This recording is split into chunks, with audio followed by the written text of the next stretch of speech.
നമസ്കാരം പ്രിയപ്പെട്ടവരെ, പതിവ് പോലെ ഏവരെയും 4PM ന്യൂസിൻ്റെ ഇന്നത്തെ ന്യൂസ് ലൈവിലേക്ക് സ്വാഗതം ചെയ്തുകൊള്ളുന്നു.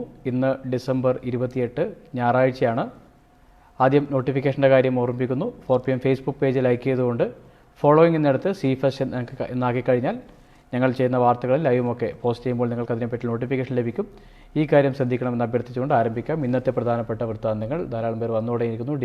ദുബൈയിൽ സജിനി സന്തോഷ്, നസീർ വടകര, വേണു നമ്പ്യാർ, മുരളീദാസ് PN, നൂറിയ നൂർ, തോമസ് ചാക്കോ, ഷിഹാസ് ജബ്ബാർ, ഫിറോസ് ഹമീദ്, നമസ്കാരം. മുനീർ മണ്ണാർക്കാട്, ഉമേഷ് KA, റൌഫ് ചിറക്കൽ, നൌഷാദ്. നമ്മുടെ ഏകദേശം 10ന് മുകളിലായിരിക്കും കഴിഞ്ഞിരിക്കുന്നു. നമുക്ക് ആരംഭിക്കാം ഇന്നത്തെ പ്രധാനപ്പെട്ട വാർത്തകൾ. ആദ്യം കോവിഡുമായി ബന്ധപ്പെട്ട വാർത്തകളിലേക്ക് തന്നെ പോകാം. ആദ്യം ബഹ്റിൻ വൃത്താന്തങ്ങൾ നോക്കാം. ഇതുവരേക്കും ബഹ്റിൻ ആരോഗ്യ മന്ത്രാലയം നൽകുന്ന വിവരപ്രകാരം ഇന്ന് ആരുടെയും മരണം രേഖപ്പെടുത്തിയിട്ടില്ല. അതേസമയം 215 പേർക്ക് ഇന്നലെ രോഗം സ്ഥിരീകരിച്ചിരിക്കുന്നു. നിലവിൽ 1926 ആശുപത്രികളിൽ കഴിയുന്നത്.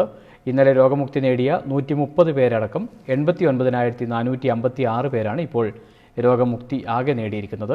11 പേരാണ് ബഹ്റിനിൽ ഇപ്പോൾ ഗുരുതരാവസ്ഥയിലുള്ളത്. ഇപ്പോൾ ആകെ 351 പേർക്കാണ് ബഹ്റിനിൽ ജീവൻ നഷ്ടമായിരിക്കുന്നത്. രാജ്യത്ത് പൊതുവെ നോക്കുകയാണെങ്കിൽ കോവിഡ് രോഗവ്യാപനം വീണ്ടും വർദ്ധിക്കുകയാണെന്നാണ് ഇന്ന് കണക്കുകൾ സൂചിപ്പിക്കുന്നത്. ഇന്നലെ ജനങ്ങൾ കൂടുതൽ ജാഗ്രത പാലിക്കണമെന്ന ആവശ്യം പ്രധാനമന്ത്രിയും അതുപോലെ തന്നെ കിരീടാവകാശിയുമായ പ്രിൻസ് സൽമാൻ ബിൻ അഹമ്മദ് അൽ ഖലീഫ ഉന്നയിച്ചിരുന്നു. കോവിഡ് ആരംഭിച്ച കാലത്ത് ബഹ്റിനിൽ 5 പേരിൽ കൂടുതൽ ഒത്തുകൂടുന്നത് നിയമവിരുദ്ധമായ കാര്യമായിരുന്നു. ആ സമയത്ത് നിയമം ലംഘിച്ച് അങ്ങനെ ഒത്തുകൂടിയ ചിലരെ പോലീസ് പിടികൂടിയിരുന്നു. അവർക്കുള്ള ശിക്ഷ കഴിഞ്ഞ ദിവസം ലോവർ ക്രിമിനൽ കോടതി വിധിച്ചു. 17 പേർക്ക് 1000 ദിനാർ വീതം പിഴയും 4 പേർക്ക് 3 മുതൽ 1 വർഷം വരെ നീണ്ടു നിൽക്കുന്ന തടവ് ശിക്ഷയുമാണ് വിധിച്ചിരിക്കുന്നത്. അതേസമയം ഇതൊരു പഴയ കാര്യമല്ലേ എന്ന് കരുതി ജാഗ്രത കുറക്കാൻ ആരും ശ്രമിക്കരുത് എന്ന് സ്നേഹപൂർവ്വം ഓർമ്മിപ്പിക്കുകയാണ്. ഇപ്പോഴത്തെ മാനദണ്ഡപ്രകാരം ഒരു പൊതുചടങ്ങിന് 30 പേർ വരെയാണ് ഒത്തുകൂടാൻ സാധിക്കുക. അതേസമയം അവർ എല്ലാവരും തന്നെ കോവിഡ് നിർദ്ദേശങ്ങൾ കർശനമായി പാലിച്ചിരിക്കണം എന്നുകൂടി മനസ്സിലാക്കണം. നമുക്കറിയാം, കോവിഡിനെ ഫലപ്രദമായി ചെറുക്കാൻ ഇപ്പോഴും 3 കാര്യങ്ങൾ മാത്രമാണുള്ളത്. സാമൂഹിക അകലം പാലിക്കുക, മാസ്ക് ധരിക്കുക, സാനിറ്റൈസർ ഉപയോഗിച്ച് ഇടയ്ക്കിടെ കൈ കഴുകുക. ഇതിൽ അലംഭാവം കാണിച്ചാൽ വൈറസ് പടരാനുള്ള സാധ്യത വളരെ അധികമാണ് എന്ന് മനസ്സിലാക്കി ബുദ്ധിപൂർവ്വം പ്രവർത്തിക്കുക. ഞാനൊരു കമൻറ്റ് കണ്ടു, എൻ്റെ ഭാഗത്തു നിന്ന് ആദ്യത്തൊരു തെറ്റുണ്ട്. ഇന്ന് ഡിസംബർ 28 ഞായറാഴ്ച എന്നാണ് പറഞ്ഞത്. ഡിസംബർ 28 തിങ്കളാഴ്ചയാണ് ഇന്ന് കേട്ടോ. ആ തെറ്റ് തിരുത്താൻ ശ്രമിക്കുക. എന്തായാലും ഞാനൊരു കാര്യം പറയുന്നത്, നമുക്ക് പ്രത്യേകിച്ച് ബഹ്റിനിൽ ഒരു വർഷം അവസാനിക്കാൻ പോവുകയാണ്. ഇനി 2 ദിവസം കഴിഞ്ഞാൽ 3 ദിവസം കഴിഞ്ഞാൽ നമ്മൾ നവവർഷത്തിലേക്ക് എത്തുകയാണ്. വളരെ പരിമിതമായി പോലും പുതുവത്സര ആഘോഷങ്ങളിൽ നമ്മൾ മിക്കവാറും എല്ലാവരും ഏർപ്പെടും. ആ നേരത്ത് ആരോഗ്യവകുപ്പിൻ്റെ നിർദ്ദേശങ്ങളൊക്കെ മറികടന്നാൽ ആപത്ത് നമുക്ക് തന്നെയാണ് ഉണ്ടാവുക. അതുകൊണ്ട് എല്ലാവിധ മാർഗനിർദ്ദേശങ്ങളും പാലിച്ചുകൊണ്ട് കോവിഡ് പരസ്പരം പകർത്താതിരിക്കാനുള്ള തീവ്ര യജ്ഞത്തിൽ പങ്കാളികളാകുക എന്നുകൂടി അഭ്യർത്ഥിക്കുന്നു. നമുക്കറിയാവുന്നതുപോലെ ബഹ്റിനിൽ വാക്സിനേഷൻ തുടരുകയാണ്. അതേസമയം ആദ്യത്തെ ഒരു സ്പീഡില്ല. ഇപ്പോൾ കുറച്ചുകൂടി സമയമെടുത്താണ് ഇപ്പോൾ വാക്സിനേഷൻ നടക്കുന്നത്. ഇന്നലെ രാത്രി 9 മണി വരെ 53,614 പേരാണ് വാക്സിൻ സ്വീകരിച്ചത്. 24 മണിക്കൂറിൽ 2058 പേരാണ് വാക്സിൻ എടുത്തത്. രാജ്യത്ത് ചില തൊഴിൽ മേഖലകളിൽ പ്രവർത്തിക്കുന്നവർക്കായി അടുത്ത വർഷം, അതായത് ജനുവരി മുതൽ ആരോഗ്യ പരിശോധനകൾ നിർബന്ധമാക്കുമെന്ന് ആരോഗ്യ മന്ത്രാലയ അധികൃതർ അറിയിച്ചിട്ടുണ്ട്. ബാർബർ ഷോപ്പുകളിലും മസാജ് പാർലറുകളും ഹോട്ടലുകളുമൊക്കെ പ്രവർത്തിക്കുന്നവർക്കാണ് നിർബന്ധിതമായ ഒരു 2 വർഷത്തിനിടയിലുള്ള ആരോഗ്യ പരിശോധന നടപ്പിലാക്കുക. എല്ലാ 2 വർഷത്തിനിടയിലുമാണ് ഈ പരിശോധന ഉണ്ടാവുക എന്നാണ് പറയുന്നത്. പകർച്ചവ്യാധികൾ പകരുന്നതിൻ്റെ പ്രതിരോധമായിട്ടാണ് ഈ തീരുമാനം നടപ്പിലാക്കുന്നത്. ഗൾഫ് രാജ്യങ്ങളിലെ പ്രധാന വാർത്തകൾ നോക്കുകയാണെങ്കിൽ കോവിഡ് വൈറസിന് വന്ന ജനിതക മാറ്റത്തെ തുടർന്ന് രാജ്യത്തേക്ക് പ്രവേശിക്കുന്നതിന് ഏർപ്പെടുത്തിയ വിലക്ക് സൗദി അറേബ്യ ഒരാഴ്ച കൂടി നീട്ടിയിരിക്കുന്നു. ഇതുപ്രകാരം ഒരാഴ്ചത്തേക്ക് പുറമേ നിന്നും ആർക്കും തന്നെ സൗദി അറേബ്യയിലേക്ക് പ്രവേശിക്കാൻ ആകില്ല. ഡിസംബർ 20-നാണ് സൗദി യാത്രാവിലക്ക് പ്രഖ്യാപിച്ചത്. അതേസമയം സൗദി അറേബ്യയിലുള്ള വിദേശികൾക്ക് രാജ്യത്തിന് പുറത്തേക്ക് യാത്ര ചെയ്യാൻ അനുമതി നൽകിയതായി സൗദി ഏവിയേഷൻ ജനറൽ അതോറിറ്റി ഇന്ന് അറിയിച്ചിട്ടുണ്ട്. ഇതനുസരിച്ച് സൗദിക്കകത്തുള്ളവർക്ക് ചാർട്ടേഡ് വിമാനങ്ങളിൽ പ്രോട്ടോകോൾ പാലിച്ചുകൊണ്ട് അവരുടെ നാട്ടിലേക്ക് മടങ്ങാം. അതേസമയം നാളെ ഒമാൻ അതിർത്തികൾ തുറക്കുകയാണ്. ഇന്ന് രാത്രി മുതലാണ് ഇതിനായുള്ള അനുമതി നൽകിയിരിക്കുന്നത്. ഇവിടെ എത്തുന്നവർക്ക് 72 മണിക്കൂറിനുടെ ഇടയുള്ള ഒരു PCR പരിശോധനയും ആവശ്യമാണ്. 2020 ജനുവരി മുതൽ നവംബർ മാസം വരെയുള്ള 11 മാസങ്ങളിൽ 2.5 ലക്ഷത്തിലേറെ പ്രവാസികൾ ഒമാൻ വിട്ടതായി ഇന്നൊരു വാർത്ത വന്നിട്ടുണ്ട്. ദേശീയ സ്ഥിതിവിവര കേന്ദ്രമാണ് ഈ കണക്കുകൾ പുറത്തുവിട്ടത്. 2,72,126 പ്രവാസി തൊഴിലാളികളാണ് ഒമാനിൽ നിന്നും സ്വന്തം രാജ്യങ്ങളിലേക്ക് മടങ്ങിയത്. ഒമാനിൽ ഏറ്റവും കൂടുതലായുള്ള പ്രവാസി സമൂഹമായ ബംഗ്ലാദേശികളുടെ എണ്ണം 6,30,681 നിന്നും 5,52,389 രണ്ടാം സ്ഥാനത്തുള്ള ഇന്ത്യക്കാരുടെ എണ്ണം 6,17,730 നിന്ന് 4,91,980 ഇനി കേരളത്തിലെ കാര്യങ്ങൾ നോക്കാം. കേരളത്തിൽ ഇന്ന് 3,047 പേർക്ക് കോവിഡ് സ്ഥിരീകരിച്ചു. കഴിഞ്ഞ ദിവസങ്ങളുണ്ടായ 14 മരണങ്ങളാണ് കോവിഡ്-19 കാരണമാണെന്ന് സ്ഥിരീകരിച്ചിരിക്കുന്നത്. ഇതോടെ ആകെ മരണം 2,990 അതേസമയം രോഗം സ്ഥിരീകരിച്ച ചികിത്സയിലായിരുന്ന 4,172 പേരുടെ പരിശോധന ഫലം നെഗറ്റീവായിട്ടുണ്ട്. ഇതോടെ 64,028 പേരാണ് ഇപ്പോൾ രോഗം ബാധിച്ച് ചികിത്സയിൽ കഴിയുന്നത്. 6,76,368 പേർ ഇതുവരെ കോവിഡിൽ നിന്നും രോഗമുക്തി നേടി. സംസ്ഥാനത്തെ വിവിധ ജില്ലകളിൽ 2,50,174 പേരാണ് നിരീക്ഷണത്തിൽ കഴിയുന്നത്. ഇന്ന് കേരളം അന്താരാഷ്ട്ര മാധ്യമങ്ങളിൽ ഇടം തേടുന്നത് 21 വയസ്സുകാരിയായ ആര്യ രാജേന്ദ്രൻ്റെ തിരുവനന്തപുരം കോർപ്പറേഷൻ മേയറായി സ്ഥാനമേറ്റതുമായി ബന്ധപ്പെട്ടാണ്. ആകെ 99 അംഗങ്ങൾ വോട്ട് രേഖപ്പെടുത്തിയതിൽ 54 വോട്ടുകൾ നേടിയാണ് ആര്യ മേയർ സ്ഥാനത്തേക്ക് തിരഞ്ഞെടുക്കപ്പെട്ടത്. NDAയിലെ സിമി ജ്യോതിഷിന് 35ഉം UDFിലെ മേരി പുഷ്പത്തിന് 9 വോട്ടും ലഭിച്ചു. ക്വാറന്റൈനിൽ ആയതിനാൽ ഒരു അംഗത്തിന് വോട്ട് രേഖപ്പെടുത്താൻ കഴിഞ്ഞില്ല. ഇതോടെ രാജ്യത്തെ ഏറ്റവും പ്രായം കുറഞ്ഞ മേയറാണ് ഇനി തിരുവനന്തപുരം കോർപ്പറേഷൻ ഉണ്ടാവുക. തിരുവനന്തപുരം ഓൾ സെയിൻസ് കോളേജിലെ 2ാം വർഷ BSc മാത്തമാറ്റിക്സ് വിദ്യാർത്ഥിനിയായ ആര്യ രാജേന്ദ്രൻ ബാലസംഘം സംസ്ഥാന പ്രസിഡന്റും അതുപോലെ തന്നെ SFI സംസ്ഥാന കമ്മിറ്റി അംഗവുമാണ്. തിരുവനന്തപുരത്തെ മുഴുവൻമുകൾ കേശവദേവ് റോഡിലെ രമാലയം എന്നൊരു വാടക വീട്ടിലാണ് ആര്യയും കുടുംബവും താമസിക്കുന്നത്. ഇലക്ട്രീഷ്യനായ KM രാജേന്ദ്രനാണ് അച്ഛൻ. അമ്മ KM ശ്രീലത LIC ഏജന്റാണ്. ജ്യേഷ്ഠ സഹോദരൻ അരവിന്ദ് എഞ്ചിനീയറിംഗ് പഠനത്തിന് ശേഷം അബുദാബിയിൽ ജോലി ചെയ്യുന്നു. എന്തായാലും ആര്യ രാജേന്ദ്രന് എല്ലാവിധ ആശംസകളും നേർന്നു.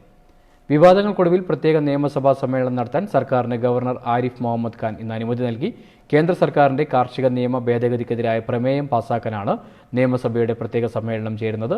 ഈ മാസം 31-ന് നിയമസഭാ സമ്മേളനം നടത്തും. പ്രത്യേക സമ്മേളനത്തിന് ശേഷം ഗവർണറുടെ നയപ്രഖ്യാപന പ്രസംഗത്തോടെ ജനുവരി 8-ന് വീണ്ടും സഭ സമ്മേളിക്കും.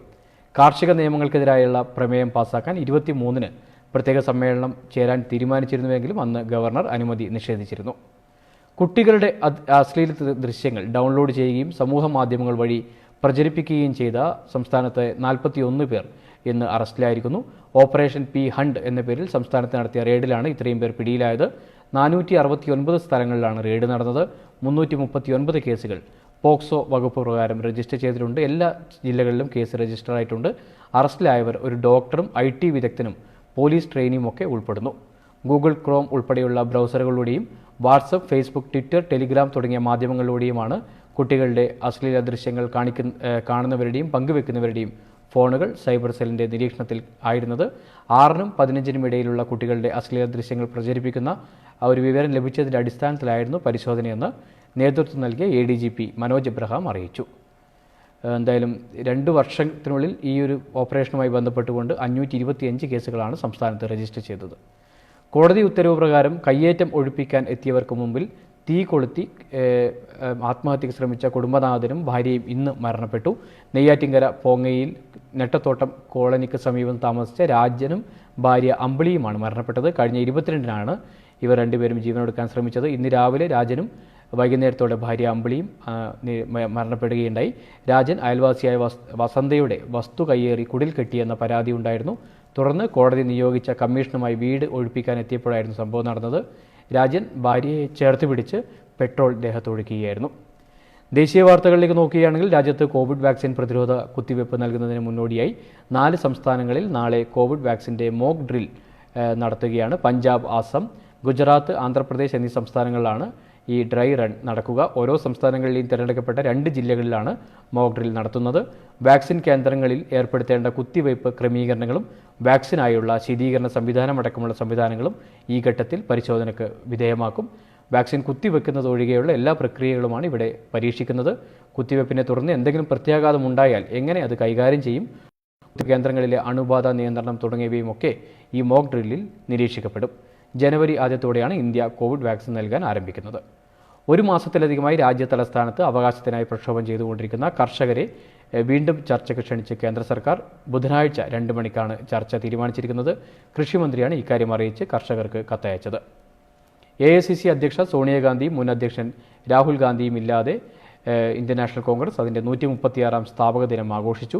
ഡൽഹിയിലെ ആസ്ഥാനത്തായിരുന്നു ആഘോഷം. മുതിർന്ന നേതാക്കളായ Ghulam Nabi Azad, Anand Sharma, AICC general secretary Priyanka Gandhi എന്നിവരുടെ സാന്നിധ്യത്തിൽ മുതിർന്ന നേതാവ് AK ആന്റണി പതാക ഉയർത്തി. ആരോഗ്യ പ്രശ്നങ്ങളാൽ സോണിയാഗാന്ധി പരിപാടിയിൽ നിന്ന് വിട്ടുനിന്നു. രാഹുൽ ഗാന്ധി വിദേശ സന്ദർശനത്തിലാണ്. ഓസ്കാർ നേടിയ സംഗീത സംവിധായകൻ AR റഹ്മാന്റെ മാതാവ് കരീമ ബീഗം അന്തരിച്ചു. ചെന്നൈയിലായിരുന്നു അന്ത്യം. 75 വയസ്സായിരുന്നു പ്രായം. സംഗീത സംവിധായകൻ RK ശേഖറിന്റെ പത്നിയാണ് കരീമ. മരണത്തെ തുടർന്ന് AR റഹ്മാൻ സോഷ്യൽ മീഡിയയിൽ അവരുടെ ഫോട്ടോ പങ്കുവച്ചിരുന്നു. ഗായിക AR റെഹാന, ഫാത്തിമ, ഇഷ്റത്ത് എന്നിവരാണ് കരീമയുടെ മറ്റു മക്കൾ. ഇനി ഞാൻ കമൻറ്റുകളിലേക്ക് പോകാം. ധാരാളം പേർ കമൻറ്റുകൾ അയച്ചിരിക്കുന്നു. നൌഷാദ് കുനാരി, ശശികല കുറുപ്പ്, അജയ് കുമാർ, 2-3 ചോദ്യങ്ങളുണ്ടായിരുന്നു. ഞാൻ ചോദ്യത്തിലേക്ക് പെട്ടെന്ന് പോകാം. ധാരാളം ഹായ് മെസ്സേജുകളാണ്. Umesh KC, Rauf Naushad, Davis Antony, Jose John, Venu Nambiar, Siddique Jaleel, Anitha Manikandan, Philomina Joseph, Jijo Joseph, Thampi Varghese, Reji Kochumon, Koshy Samuel, Chanthamara, Johnson Scaria, Bijin Abraham, Benazir, Umesh KA, Abdulla Nedukandi, Ummer CA, Nasar Kannur, Santhosh Menon Sankaradi. നന്ദി കേട്ടോ, ഇന്ന് തിങ്കളാഴ്ചയാണ് എന്ന് ഓർമ്മിപ്പിച്ചതിന്. മാറിപ്പോയി, ക്ഷമിക്കണം. ജെയ്സൺ ജേക്കബ്, വിനോദ് കാട്ടിൽ, പപ്പച്ചൻ തോമസ്, ബേബി ജോൺ, പ്രസാദ് മണിയിൽ, ബഷീർ കുന്നത്ത്, ഷൈജൽ PK, ബഷീർ കുന്നത്ത്, അഷ്റഫ് NK, ഫാരിസ് മുഹമ്മദ് അലി, രവീന്ദ്രൻ തോട്ടിൽപ്പാലം, അരുൺ നായർ, മാത്യു ആലിസ്, പ്രസാദ് കുമാർ, ജിജി മോൾ, ലിസി, മുഹമ്മദ് തടത്തിൽ, രാജീവൻ CK, രവി, ഷാജുമോൻ സോജി. നമസ്കാരം പ്രദീപ്, ഞാൻ ശശി തിരുവാളംകുളം. ശശിയേട്ടൻ, ഓക്കെ. ലക്ഷ്മണൻ KV, അതുപോലെ അനീഷ് കുമാർ, സൂസി ക്ലീറ്റസ്, ബാലമുരളി. സൗദിയിൽ നാട്ടിൽ പോകുന്നവർക്ക് PCR ടെസ്റ്റ് ആവശ്യമാണ്. നാട്ടിലേക്ക് പോകുമ്പോൾ PCR ടെസ്റ്റ് ആർക്കും തന്നെ ആവശ്യമല്ല. അവിടെ പോയി കഴിഞ്ഞാൽ ക്വാറന്റൈൻ ഉണ്ട് 7 ദിവസം. ഞാൻ കഴിഞ്ഞ ദിവസം ഇത് പറഞ്ഞത് കേട്ടോ. സഫീർ, അതുപോലെ ശശികല കുറുപ്പ്, അഷീർ. പക്ഷേ സൗദി അറേബ്യയിൽ ഇപ്പോഴത്തെ ട്രാവൽ റൂൾസൊക്കെ മാറിയത് ഞാൻ നേരത്തെ സൂചിപ്പിച്ചല്ലോ, അതുപ്രകാരം പോവുക. റോജൻ തമ്പി, ഗംഗ, സഗീർ അഹമ്മദ്, മോഹൻ ബോസ്, രഞ്ജിത്ത് നാരായണൻ, അജയകുമാർ, ശശികല കുറുപ്പ്, നൌഷാദ്, സുരേഷ്, ജേസൺ. ദുബായ് വഴി ബഹ്റിൻ വരാൻ പറ്റുമോ? പറ്റുമല്ലോ, ഇപ്പോഴും പറ്റുന്നുണ്ട്. ഷാജഹാൻ, അതുപോലെ ഗിരീഷ് PG, അബ്ദുൾ റഹ്മാൻ, സതീഷ് കുമാർ. എല്ലാവരുടെയും കമൻറ്റുകൾ ഞാൻ വായിച്ചു കഴിഞ്ഞിരിക്കുന്നു വിചാരിക്കുന്നു. എല്ലാ പ്രിയപ്പെട്ടവർക്കും പതിവ് നാട്ടിൽ പോകുമ്പോൾ വാക്സിൻ എടുക്കണോ? വാക്സിൻ എടുക്കണോ എന്നുള്ളൊരു നിർബന്ധമില്ല. പക്ഷേ എടുത്താൽ നിങ്ങൾക്ക് നല്ലതാണ്. ബഹ്റിനിൽ ഇപ്പോൾ വാക്സിൻ അവൈലബിൾ ആണ്. അബ്ദുൾ റഹ്മാൻ, ഓക്കെ. നിതിൻ, ഷാജു, എല്ലാവരും ഹായ് ആണ്. പൊതുമാപ്പ് നീട്ടാൻ സാധ്യതയുണ്ടോ? ഡിസംബർ 28 ഇനി 3 ദിവസം കൂടി മാത്രമേ ഉള്ളൂ. ഇതുവരെ അത്തരത്തിലുള്ളൊരു സൂചനയും ലഭിച്ചിട്ടില്ല കേട്ടോ നിസാർ. അപ്പോൾ ഇന്നത്തെ ലൈവ് ഈ വാർത്ത അവസാനം